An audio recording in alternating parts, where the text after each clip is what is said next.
Hello बच्चों, fill the physics channel में आपका स्वागत है। तो बच्चों, कैसा गया फिजिक्स का पेपर? कई सारे बच्चों ने बोला कि सर पेपर मॉडरेट लेवल का था, किसी ने बोला सर पेपर टफ था, किसी ने बोला कि सर पेपर थोड़ा लेंदी था, हमारा छूट गया, 5-10 मार्क का छूट गया। किसी ने बोला सर एमसीक्यू पार्ट लेंदी था। तो बच्चों, paper moderate to difficult level का था, तो इससे आपको घबराने का नहीं है बच्चों, क्योंकि आपके लिए जो मॉडरेट टू डिफिकल्ट लेवल का था तो दूसरे बच्चों के लिए भी वैसा ही होगा। तो ओवरऑल जो मेरिट है, जो रैंक है, वो डाउन ही आएगा। तो इससे हमको घबराने का नहीं है। लेकिन बच्चों, अभी तो फर्स्ट इनिंग ही कंप्लीट हुई है, अभी पिक्चर बाकी है मेरे दोस्त। कौन सा? गुजकेट का। यस बच्चों, अभी गुजकेट की एग्जाम बाकी है। अभी तो देखे तो सिर्फ 60% का काम हुआ है, अभी 40% काम बाकी है। कई सारे बच्चों को लगेगा कि सर एक बार बोर्ड की एग्जाम खत्म हो जाए हम रिलैक्स हो जाएंगे। तो बच्चों, अभी रिलैक्स होने का टाइम नहीं है, अभी असली पिक्चर बाकी है।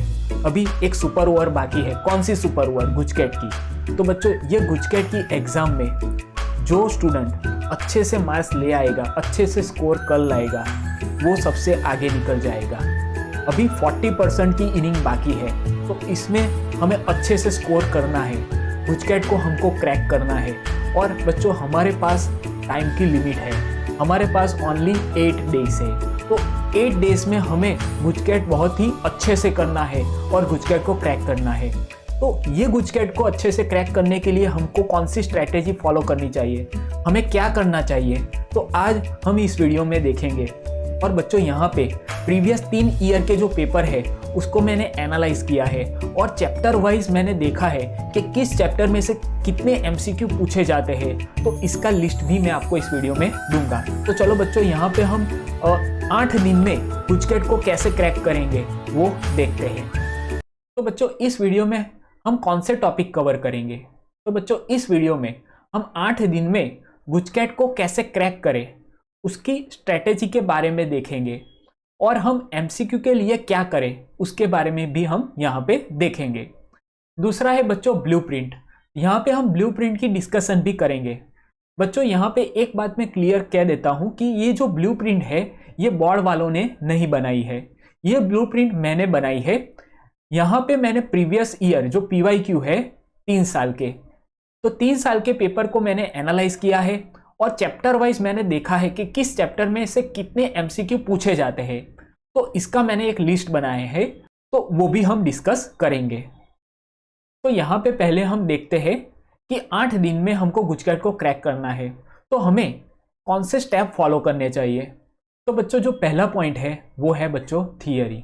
हाँ बच्चों, हमको थियरी क्लियर होनी चाहिए, उसका कंसेप्ट हमको क्लियर होना चाहिए, तभी हम एमसीक्यू सॉल्व कर पाएंगे। उसके बिना हम एमसीक्यू सॉल्व नहीं कर पाएंगे। तो बोर्ड की एग्जाम अभी ही गई है, तो आपको थियरी तो याद ही होगी, तो आपको एक बार रीड कर लेना है, जो मेन थियरी है उसको एक बार देख लेना है। बच्चों, दूसरा जो पॉइंट है वो है न्यूमेरिकल्स। हाँ बच्चों, न्यूमेरिकल को आपको खास प्रिपेयर करना है, क्योंकि बच्चों जो न्यूमेरिकल होते हैं वो न्यूमेरिकल को एमसीक्यू बना के वो डायरेक्टली गुजकेट की एग्जाम में पूछे हैं। ऐसा मैंने जो गुजकेट के PYQ है उसमें ऐसे बहुत सारे मैंने क्वेश्चन देखे हैं जो न्यूमेरिकल को एमसीक्यू बना के पूछते हैं। तो आपको न्यूमेरिकल बहुत ही खास करने हैं, न्यूमेरिकल को भूलना नहीं है, न्यूमेरिकल को आपको देखना ही है। भले आपकी बोर्ड की एग्जाम खत्म हो गई तो न्यूमेरिकल का काम खत्म हो गया, ऐसा मत समझना, न्यूमेरिकल अभी बाकी है, न्यूमेरिकल को करना है, वो भी गुजकेट की एग्जाम में आ सकते हैं। तो न्यूमेरिकल को आपको खास करना है। तो बच्चों, जो न्यूमेरिकल है वो न्यूमेरिकल में से कौन से न्यूमेरिकल एमसीक्यू बना के डायरेक्टली गुजकेट की एग्जाम में पूछे जाते हैं उसका भी मैंने एक लिस्ट बनाया है। तो उसकी एक PDF फाइल है, उस PDF फाइल की लिंक मैं डिस्क्रिप्शन बॉक्स में दे देता हूं, वहां से आप डाउनलोड भी कर सकते हैं। ओके, तो न्यूमेरिकल को आपको खास प्रिपेयर करना है। आगे देखते हैं बच्चों नोट्स। नोट्स आपको क्लियर कट होनी चाहिए, क्रिस्टल क्लियर आपको होनी चाहिए, नोट्स को आपको छोड़ना नहीं है। तो नोट्स में क्या क्या आता है बच्चों? तो नोट्स में की पॉइंट्स आते हैं, इंपॉर्टेंट पॉइंट्स आते हैं, जो थियरी में जो इंपॉर्टेंट पॉइंट्स हैं वो आते हैं। फॉर्मूला आपको लर्न कर लेना है बच्चों, फॉर्मूला को छोड़ना नहीं है, क्योंकि गुजकेट की एग्जाम में ऐसे भी एमसीक्यू आएंगे फॉर्मूला बेस्ड, जिसमें फॉर्मूला में वैल्यू रख के आपको सॉल्व करना है। और आगे है बच्चों यूनिट एंड डायमेंशन। यस बच्चों, एक दो सवाल ऐसे भी आ जाते हैं कि यूनिट और डायमेंशन के, तो अगर आपको फॉर्मूला याद है तो फॉर्मूला को यूज करके आप यूनिट और डायमेंशन भी निकाल सकते हैं, तो इसको भी आपको खास करना है। डेफिनेशन भी आपको खास करना है। तो ऐसे ऐसे जो इंपॉर्टेंट पॉइंट्स है वो सब नोट्स में आते हैं, तो वो सब आपको याद कर लेना है जिससे आप एमसीक्यू इजीली सॉल्व कर पाओगे। ओके, तो आगे देखते हैं। लास्ट है बच्चों एमसीक्यू प्रैक्टिस। तो बच्चों एमसीक्यू की प्रैक्टिस के लिए क्या करें? तो बच्चों एमसीक्यू की प्रैक्टिस के लिए आपको एक रेफरेंस बुक ले लेनी है। अगर आप कोई ट्यूशन में जाते हो तो उसका मटेरियल है, उसको भी आप सॉल्व कर सकते हो। तो उस रेफरेंस बुक में से आप 50, 60, 70, 80 जितने भी हो सके उतना एमसीक्यू सॉल्व कीजिए। हमारे पास जितने भी दिन है उसको आप डिवाइड कर लीजिए और जितने हो सके उतने एमसीक्यू की प्रैक्टिस कीजिए आप। तो कोई भी रेफरेंस बुक ले लीजिए और उसमें से एमसीक्यू की प्रैक्टिस कीजिए, तो यहाँ से आपको एमसीक्यू की प्रैक्टिस होगी। और बच्चों यहाँ पे मैंने चैप्टर वाइज एमसीक्यू का प्लेलिस्ट भी बनाया है, तो उसमें से आप एमसीक्यू की प्रैक्टिस भी कर सकते हो। तो बच्चों यहाँ पे आप देखेंगे तो ये प्लेलिस्ट में 450 प्लस एमसीक्यू इस वीडियो सॉल्यूशन में मैंने बनाए हैं, तो इसको भी आप देखिए, समझिए। बच्चों एमसीक्यू को रटना नहीं है, अब जितने एमसीक्यू करेंगे उतने में से ही एमसीक्यू आएंगे, ऐसी कोई भी गारंटी नहीं है।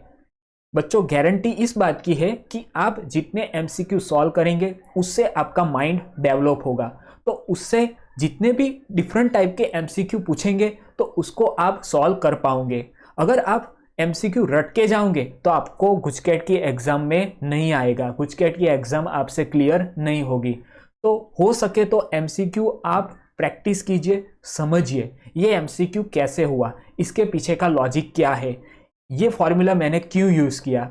ओके बच्चों, तो उसके पीछे का जो फंडामेंटल लॉजिक है उसको आपको याद करना है, वो क्यों यूज किया वो आपको पता होना चाहिए, तभी आपसे गुजकेट की एग्जाम क्लियर होगी।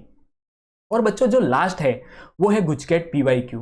तो आप प्रीवियस 2-3 साल के जो पीवाईक्यू के पेपर है उसको भी आप सॉल्व कर लीजिए, एक बार देख लीजिए। बच्चों गुजकेट पीवाईक्यू में ऐसा नहीं है कि आप गुजकेट पीवाईक्यू करेंगे और उसमें से ही डायरेक्टली एमसीक्यू आएंगे।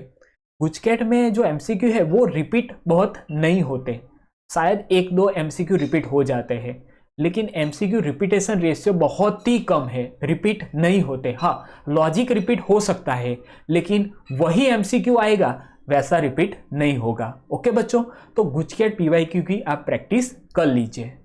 तो बच्चों यहाँ पे मैंने आपको ये पूरी स्ट्रैटेजी बताई, इसको आप फॉलो करेंगे तो आपको यहाँ पे गुजकेट की एग्जाम में अच्छे मार्क्स लाने से कोई भी नहीं रोक सकता। ओके बच्चों, तो बच्चों अब हम ब्लूप्रिंट के बारे में डिस्कस करेंगे।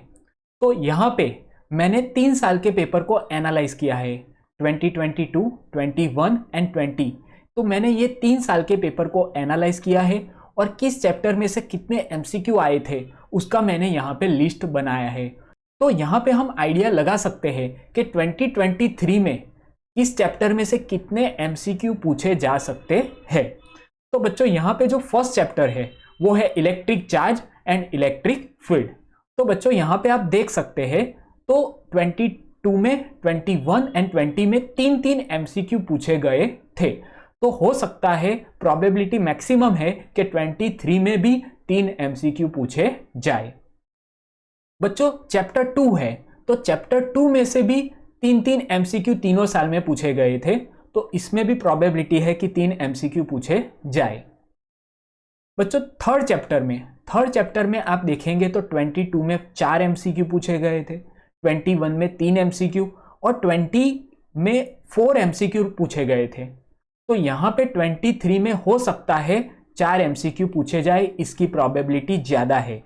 हो सकता है 3 भी पूछे जाए, लेकिन 4 एमसीक्यू पूछे जाए उसकी प्रोबेबिलिटी ज़्यादा है।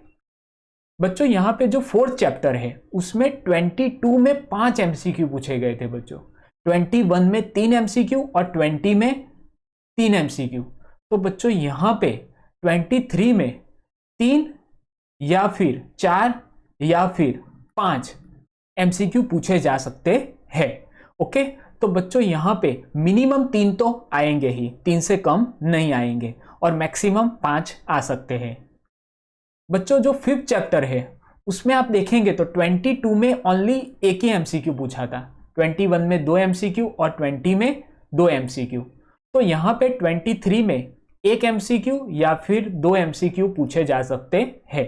ओके, 6 चैप्टर में आप देखेंगे तो 22 में 2 एमसीक्यू, 21 में 3 एमसीक्यू और 20 में 3 एमसीक्यू पूछे गए थे। तो 23 में 2 या फिर 3 एमसीक्यू पूछे जा सकते हैं। बच्चों 7 चैप्टर है ऑल्टरनेटिंग करंट, उसमें आप देखेंगे तो 22 में 2 एमसीक्यू आए थे, 21 में 3 और 20 में 2 आए थे। तो 23 में 2 एमसीक्यू आ सकते हैं या फिर 3 एमसीक्यू भी आ सकते हैं, लेकिन 2 एमसीक्यू पूछे जाए उसकी प्रोबेबिलिटी ज्यादा है। बच्चों जो इलेक्ट्रोमैग्नेटिक वेव्स है 8 नंबर का चैप्टर, तो उसमें आप देखेंगे तो तीनों साल में 2-2 एमसीक्यू पूछे गए थे। तो यहां भी प्रोबेबिलिटी ज्यादा है कि 23 में भी 2 एमसीक्यू पूछे जाए। ओके, तो यहां पे हम नेक्स्ट पार्ट 2 में देखते हैं रे ऑप्टिक्स। तो रे ऑप्टिक्स में बच्चों 22 में 3 एमसीक्यू आए थे, 21 में 4 और 20 में 4। तो हो सकता है 23 में 4 एमसीक्यू पूछे जाए या फिर 3 एमसीक्यू पूछे जाए। मिनिमम 3 तो आएंगे ही, मैक्सिमम 4 भी आ सकते हैं। वेव ऑप्टिक्स में बच्चों 22 में 3 आए थे एमसीक्यू, 21 में 2 एमसीक्यू पूछे गए थे और 20 में 3 एमसीक्यू आए थे। तो यहां पे आप 23 में एक्सपेक्ट कर सकते हैं कि 2 एमसीक्यू या फिर 3 एमसीक्यू पूछे जाए। 3 एमसीक्यू पूछे जाने की प्रोबेबिलिटी ज्यादा है। बच्चों यहां पे जो 11 नंबर का चैप्टर है dual nature of matter and radiation, तो उसमें तीनों साल में 2-2 एमसीक्यू पूछे गए थे। तो मैक्सिमम प्रोबेबिलिटी है कि 23 में 2 एमसीक्यू आ सकते हैं। बच्चों एटम चैप्टर है 12, उसमें आप देखेंगे तो 22 में 4, 21 में 4 और 20 में 3 एमसीक्यू पूछे गए थे। तो प्रोबेबिलिटी ज्यादा है कि 4 एमसीक्यू पूछे जाए 23 में। ओके, तो एटम इंपॉर्टेंट चैप्टर है। न्यूक्लियाई में आप देखेंगे तो 22 में 3 एमसीक्यू आए थे, 21 में 3 आए थे और 20 में 2 एमसीक्यू आए थे। तो हो सकता है इसमें 3 एमसीक्यू आए या फिर 2 एमसीक्यू भी पूछे जाए, लेकिन मैक्सिमम प्रोबेबिलिटी 3 की है।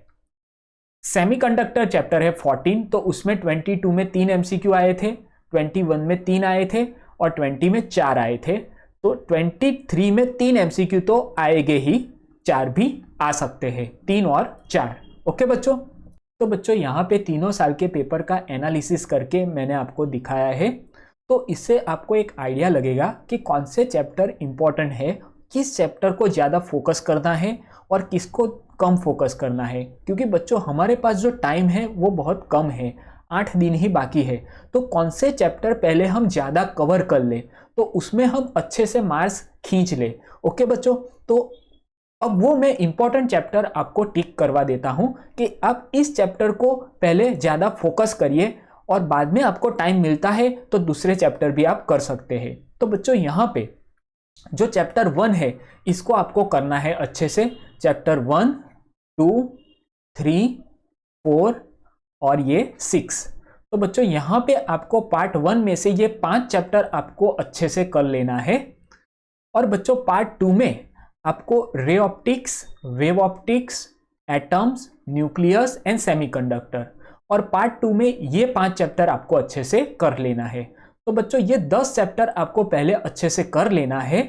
अगर बच्चों ये 10 चैप्टर आपने अच्छे से कर लिए तो आपका गुजकेट का स्कोर 30+ आराम से आ सकता है।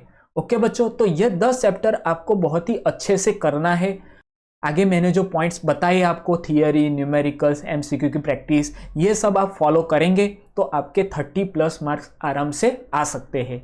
और बच्चों ये जो 4 चैप्टर मैंने अभी छोड़ दिए, अगर आपके पास टाइम नहीं हो तो ये 4 चैप्टर छोड़ मत देना। इसके जो फॉर्मूला है, नोट्स है, वो अच्छे से प्रिपेयर कर लेना, क्योंकि ये चैप्टर के एमसीक्यू भी बहुत डिफिकल्ट नहीं है, ये भी आसान से है। तो थोड़ी सी प्रैक्टिस कर लोगे तो इसमें भी आप अच्छे से एमसीक्यू सॉल्व कर लोगे। ओके, और बच्चों ये ब्लूप्रिंट की आपको पीडीएफ फाइल चाहिए तो इसको मैंने कमेंट बॉक्स में पिन कर दिया है, वहां से आप डाउनलोड कर सकते हो। तो बच्चों आप गुजकेट की अच्छे से प्रिपरेशन कीजिए। अगर कोई आपको डाउट हो तो कमेंट बॉक्स में पूछ लीजिए, मैं पूरी आपकी मदद करूंगा। ओके, तो मिलते हैं अगले वीडियो में, तब तक के लिए ऑल द वेरी बेस्ट।